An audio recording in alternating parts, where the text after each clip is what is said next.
O panoorin natin na yung rally sa INC. Itong si Bangag pala may 600 na million na campaign donation. Tapos si Senator Marcoleta pinag-iinitan ilang lang parang 70 million ba yun? 75 million lang. Samantalang si Bangag 600 million campaign donation. Anak ng kupal talagang gobyerno ng Bangag. O pakinggan natin kung magkano yung campaign donation ni Bangag. Atin ang donasyon sa kampanya at ang pagtanggap ng milyon-milyon mula sa pribadong tao. Bakit si Senador Marcoleta lang ang nakikita ninyo? Silipin din natin ang Malacanang noong 2022. Si Pangulong Bongbong Marcos nakatanggap ng 624 million mula sa pribadong donor. At sino ang mga nag-donate? Si Secretary Anton Lagdameo na ngayon ay Special Assistant to the President. 247.32 million pesos. Ano siya ngayon? Espesyal na assistant ng Pangulo sa Malacanang Gabinete. Pangalawa, si Mel Robles nag-donate ng 30 milyong piso. Ngayon, siya ang general manager ng PCSO. Ikatlo, si Secretary Francisco Chu Laurel Jr. nag-donate ng 30 milyong piso sa partido. Ano siya ngayon? Kalihim ng Department of Agriculture. Tanong, bakit kapag kaalyado ng palasyo ang tumanggap ng daang-daang milyong pisong pribadong pera mula sa mga negosyante, na kalaunan ay binibiyayaan ng matataas na posisyon sa gobyerno? Tinatawag ninyong legal at hayag at malinis na donasyon. Pero kapag ang isang tapat na mambabatas tulad ni Marcoleta ang tinulungan ng mga kaibigan para sa kanyang advokasya, ginagawa ninyo ng kriminal ang kahulugan ng pagkakaibigan at tinuturing ninyo itong indirect bribery. Ito po ang mukha ng hustisya sa ilalim ng administrasyong ito. Kapag kakampi, may proteksyon. Pag kritiko, hinahanapan ng butas para makasuhan ng plunder.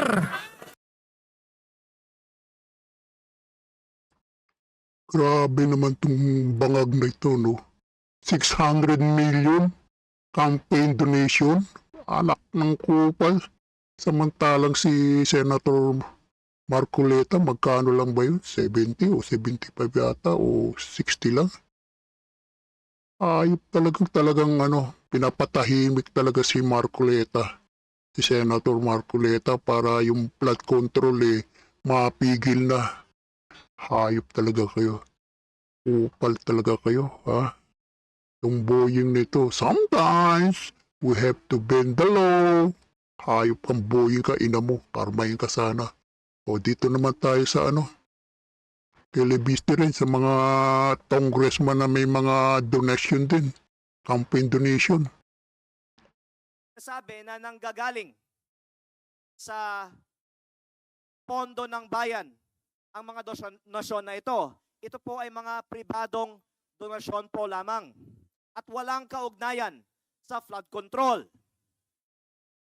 Meron akong isang nais na ibahagi sa inyo. Maraming mga miyembro ng Kongreso at Senado ay nakatanggap ng mga campaign donations mula sa mga DPWH contractors na nagsagawa ng mga maanomalyang flood control projects. Literal na ang mga kampanya ng ibang mga nakaupo ngayon ay pinondohan ng flood control. Ngunit sila pa ang nagpapaimbestiga sa mga anomalya sa gobyerno, kasali na ang kanilang mga aligasyon sa mga katulad ni Senator Marcoleta dahil ayaw nila na sila ang imbestigahan.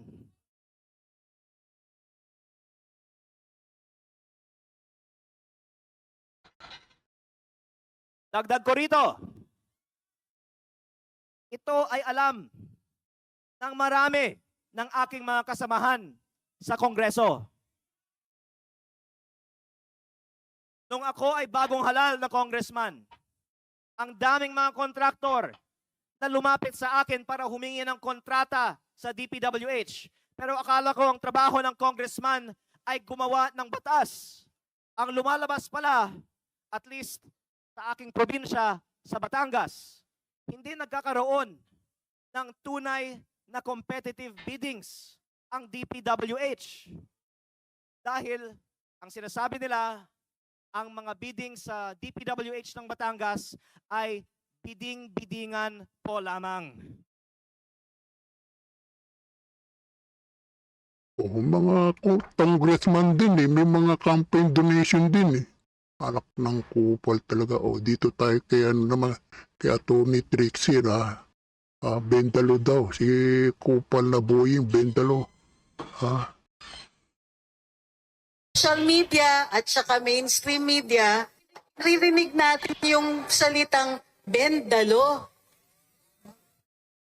Hindi ba nakakalungkot? Kasi habang buhay mula nang maliit tayo hanggang paglaki natin, sinasabihan tayo, sumunod tayo sa batas. Nakakalungkot na mismong ilang mga opisyales natin ay nagsasabi na pwede daw pala i-bend the law.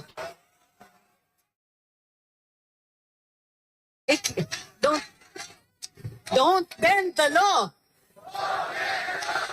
Don't bend the law. Don't bend the law. Di ba pagkatapos ng buong buhay, pinangangaralan tayo ng ating mga magulang, sinasabi nila, andyan ang pulis, sila nag-e-enforce ng batas, don't bend the law. Sumunod tayo sa batas. Ang masakit palalo ay nakikita natin na talagang nagbe-bend the law. So anong ibig sabihin nito? Andito ako para makiisa, isasama ang boses ko sa boses ninyo na kung maaari, hindi dapat kung maaari, dapat lahat tayo, mahirap, mayaman, opisyal, ordinaryong mamamayan, sana sumusunod sa batas, di ba? Ang ordinaryong mamamayan, di ba, pagpapasok sa trabaho, kailangan lahat ng mga pangangailangan, lahat ng requirements, susunod tayo. Hindi ba masakit na kapag nakita naman natin yung mga opisyalis natin, di ba minsan kulang-kulang yung requirements?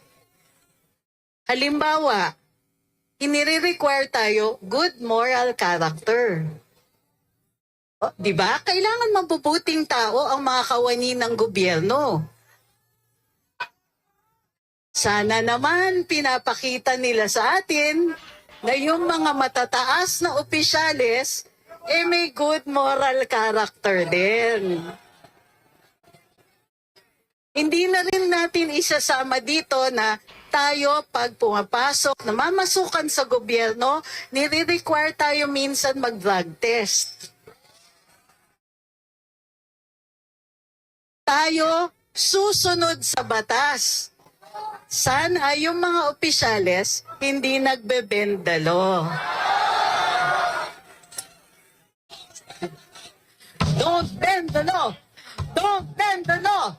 Don't bend the law! Nalulungkot ako kasi maulan ngayon, di ba? Okay lang sana kung maulan at hindi tayo binabaha. Napagkaalaman ko na mayroong mga imbestigasyon na tungkol sa flood control. Pero ang ikinalulungkot ko, parang merong mga nauunang maimbestigahan, tapos merong ibang parang nakakalimutan.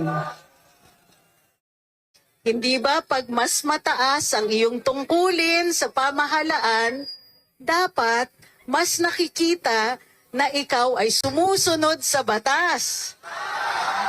At ikaw ay dapat available kung ikaw ay iimbestigahan. Pag hindi ka nagpaimbestiga, hindi ba bend the law yun? Don't bend the law. Don't bend the law. Don't bend the law. Don't bend the law, Boying Kupal. Ina mo talaga, bendalo kang hayop ka. Inumpisan kasi ni Erich ba?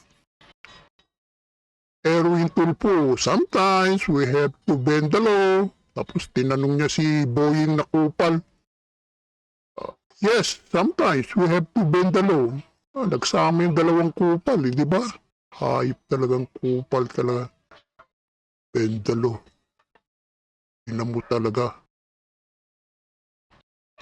Yung presko ni Boying, PI, puro PI mga pinagsasabi. PI ka talaga, Boying.